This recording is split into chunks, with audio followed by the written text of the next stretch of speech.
Late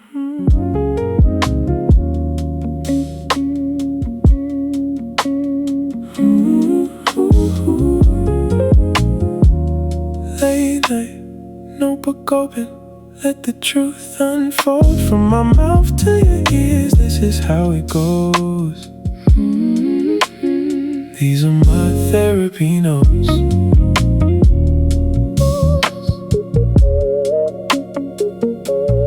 Therapy notes.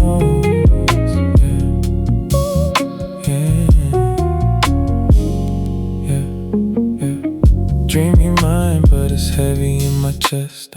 Writing down the weight of every quiet kind of stress. Soft voice, but I'm screaming in between the lines, trying to heal the parts of me I always hide behind. Who checks on the strong when the lights all fade? When they hold every storm, but they still feel afraid. I've been holding up the world till my hands turn cold, still feeling kinda hidden in a life so bold. These are my therapy notes, my therapy journey, erasing all the stigma that was laid on me. I know what it's like just to break, just to cope, feeling so invisible, but I know that I'm dope. From my mouth to your ears, every word I wrote. Here are my truest thoughts, here are my therapy notes. Yo, what is going on? What is going on? Happy Therapy Tuesday, everybody, man. You guys know what it is. Welcome back to another edition of Therapy Notes. This is number three. Moving along quickly, man. Today, man, we're going to talk about the mirror on my finger. Caught my Oura Ring in therapy. Yesterday I had therapy and I decided to have it at a place here called Sunset Cliffs rather than doing it in my home office. Just wanted to break away from the monotony of the day and get away, but I got annoyed. I ain't gonna lie to you. And my therapist had to, she had to calm me down. So, that's what therapy is for. Sorry, I had to clear my throat. So look, you never know how heavy you are, how truly heavy you are until you have to pick yourself up, right? That's the thing about therapy that people don't always talk about. Like, we look for a quick fix, or we treat it like going to church, where, some of y'all, like me, you've gone to church and not getting fed. You haven't got the full meal before. The choir was off.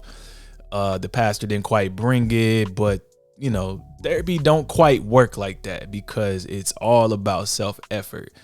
Therapy doesn't work off somebody else's effort. You're gonna get out what you individually put in.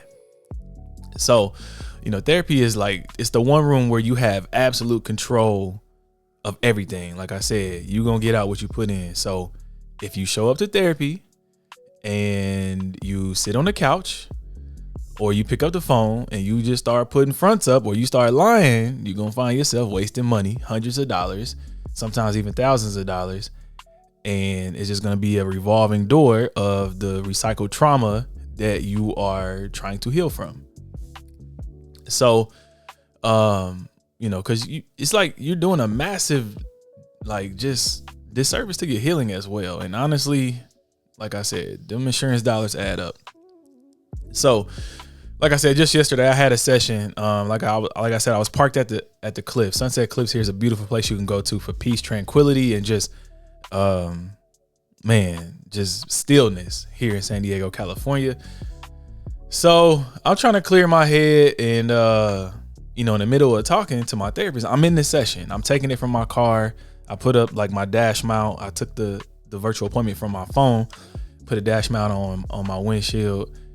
And so I'll back it up a little bit. One of my biggest pet peeves is when I park my car away from all the other cars and then somebody comes and park directly next to me. It irks my nerves like bad, like really, really, really, really bad. So this woman did that yesterday, didn't get out the car, and she's just standing by my car. Now, maybe she didn't, see me in there because my windows are quite tinted. But just the fact that I'm in this parking lot by myself. There's several other parking spots that are open, and you want to park directly next to me, then stand directly to my car, and that really annoyed me. So life handed me a real-time stress test that showed me exactly, what my body was carrying in that moment. So without further ado, that's the backstory.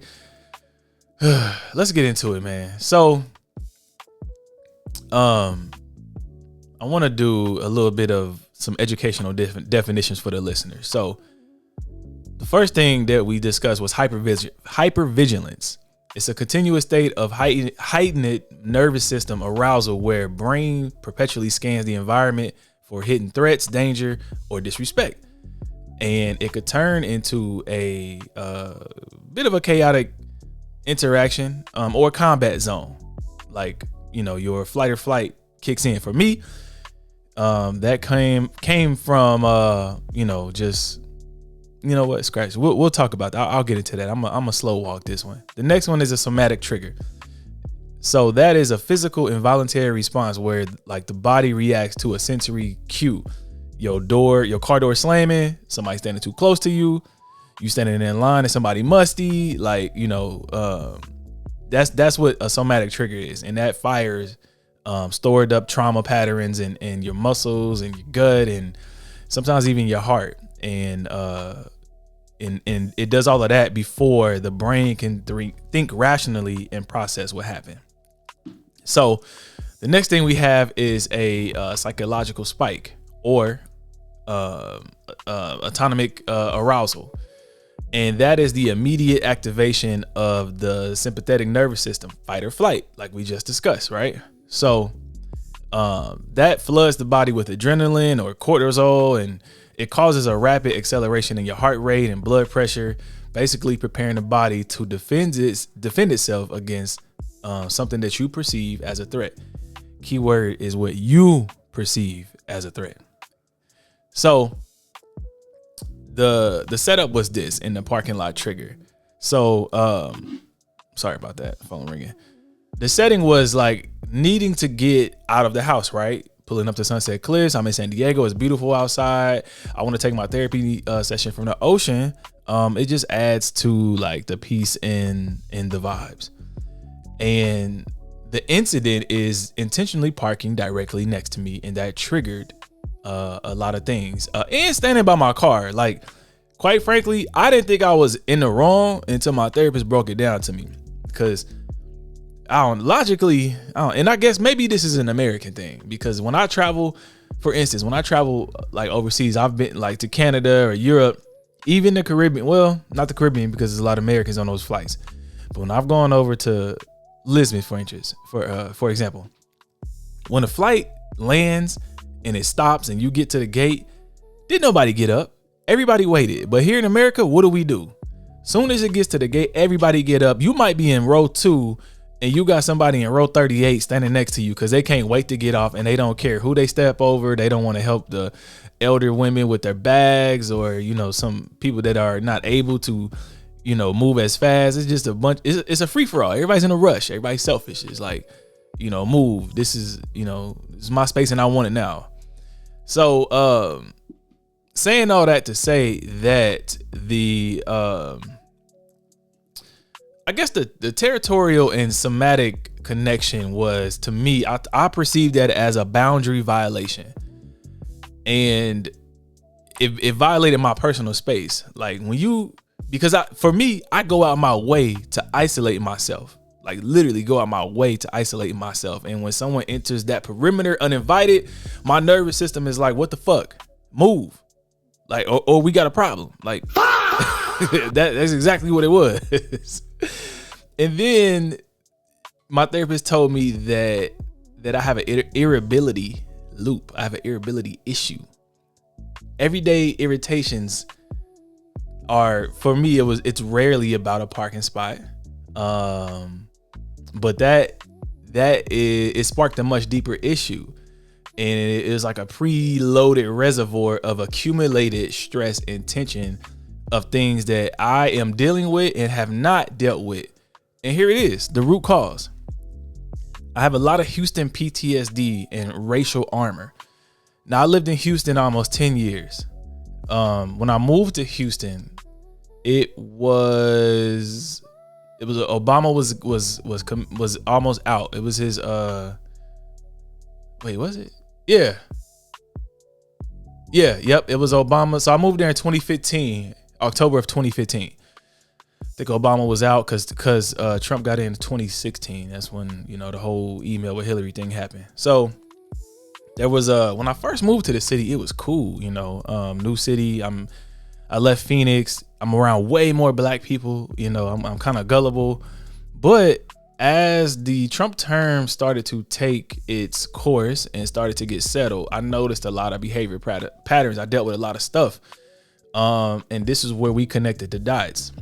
Like just recognizing that the intense reaction, it wasn't truly about the woman outside. It was tied to the lived experiences of racial trauma from living in Houston and just like recycled trauma.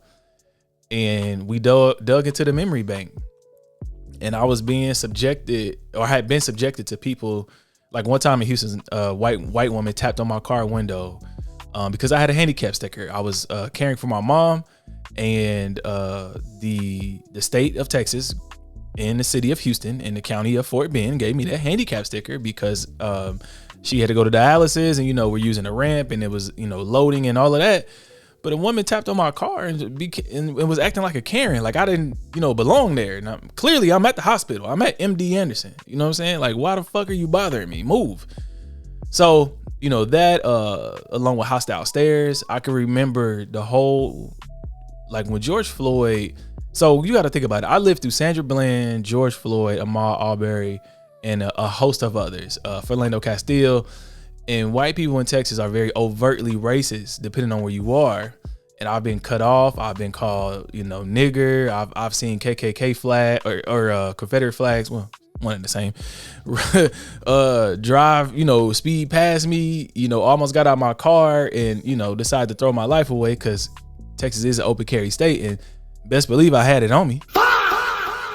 So, just a lot of examples of dealing with that, man, and that is the memory bank of it all, and that's where that kind of blow up came from, because it went from zero to real quick, and I'm sitting here trying to argue with the professional, like nah, you know what I'm saying? But I think the psychological of it all, the biops of toll of the racial trauma, is like research on race-based stress shows that chronic vigilance against discrimination creates a elastic load.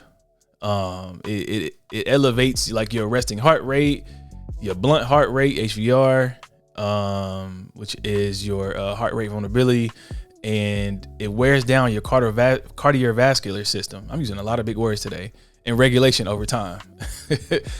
So she's telling me all of this, and I'm taking it all in, and then she gets to that trauma as it serves as a time traveler, and the nervous system doesn't know calendar years. It just reacts to things that are familiar. So in that moment, the Karen that knocked on my car while I was in Houston, it went all over again. You know what I'm saying? It was like, damn, here we go again. Like, what you want? I'm on right now. I'm whatever you on, I'm on.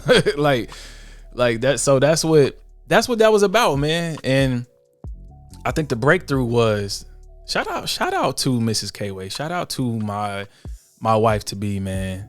Round of applause to her. Like the good gospel song says, she is perfect in all of her ways. Perfect. She bought me an Oura Ring for my birthday. I believe it was last year. So, keep this in mind as I'm going through this situation with this woman standing next to my car. There's tension. I'm being caught mid-reaction. And my jaw clenched. There's a shift in the room. My focus is completely pulled away from my therapy session. Mind you, I'm in front of the ocean in beautiful San Diego, and I'm stressed in therapy because of this person sitting next to my car, and just like kind of annoying me. And there was a real-time intervention. My therapist said, stop, look at your Oura Ring, pull up your chart, open up the app, and look what's going on right now. And the cold data was crazy. It was it spiked. It was so bad. Oh my God. The reading on that was nuts, man. And I'm sitting completely still in the parked car in front of the ocean, breeze blowing, the waves is crashing, the palm trees is great. The sky is blue. And I'm in therapy working on my mental health, and I'm crashing out internally because this person is triggering me. But my mind couldn't rationalize and say that I'm just annoyed, keep it moving, or Lord protect me. But the body kept all the receipts that I had stored up from the PTSD of living in Houston and dealing with racial issues. And it's crazy, man. Like, I think wearable technology is amazing. And I think we could use it as an objective mirror. I think like wearable biofeedback bridges the gap between denial and awareness if you use it right. It proves psychological activation when the conscious mind tries to play it cool. But them Apple Watches, I'm a Samsung guy myself, Samsung watch, the Oura Ring, it's gonna let you know. So, you know, these devices that we have on, they're not just for show. We spend hundreds of dollars on these devices. We gotta use them. You know, we got a smartphone, we need to do smart things with it. So, man, you know, it was an interesting thing, and to put a pin in it, decoupling danger from discomfort is like just unpacking my therapist's directive kind of notes and interactions. And she said, this is what we have to control. You got to control the controllables. And in that moment, I realized I'm out of pocket. The person outside was just simply existing by standing and walking, not an active threat, even though I perceived it to be because of stored up trauma. And healing is learning to deregulate the nervous system so past survival strategies don't dictate my future and my present and my peace. And that is, you know, therapy in a nutshell. That's what happened. And as I wrap this up, man, I'm sitting there at Sunset Cliffs after my session wrapped, and I'm watching the water, and my heart rate is finally back down to its baseline, and it hit me. Healing isn't about building a life where nothing ever annoys you or where nobody ever enters your space. Healing is about closing the gap between the trigger and your reaction, the goal and the achievement. And between that, you got to have discipline and consistency.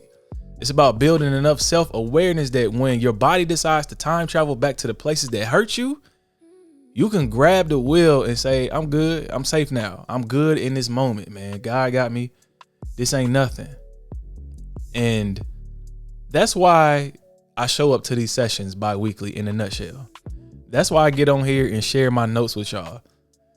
I'm doing the uncomfortable work and being honest with my therapist to impact others. But more importantly, I think honesty within ourselves is what the big takeaway is. Because if you don't learn to manage your own weight, the world is going to let you carry that heavy baggage, and it's going to manage it for you everywhere you go, into every relationship you enter, into your peace, into your everyday life, everyday moments. So I guess here's what I want to, tell y'all this week. This is what I want you to sit with. The next time you feel that sudden burst of anger, that tightness in your chest, or the urge to snap over something small, pause for 10 seconds. Check in with your body before you react to the room. Ask yourself honestly, is what's happening in front of me right now an actual threat, or is it my nervous system just remembering an old fight, trying to open up a door that I closed? Drop your thoughts in the comments or reply back on Substack. It is up. Check out the website, kwayforreal.com. Subscribe to YouTube. And just, man, think about it. Have you ever caught your body reacting to the past while sitting in the present? How do you bring yourself back down when the spike hits? Let's talk about it. Next episode, we are peeling back the curtain on taking the first therapy step. What is it actually like to sit down in your first therapy session, what to expect, and how to get it, out the way, and all of that, man. So, but until then, please put value on yourself, put value on each other, and we'll have a value society. Peace.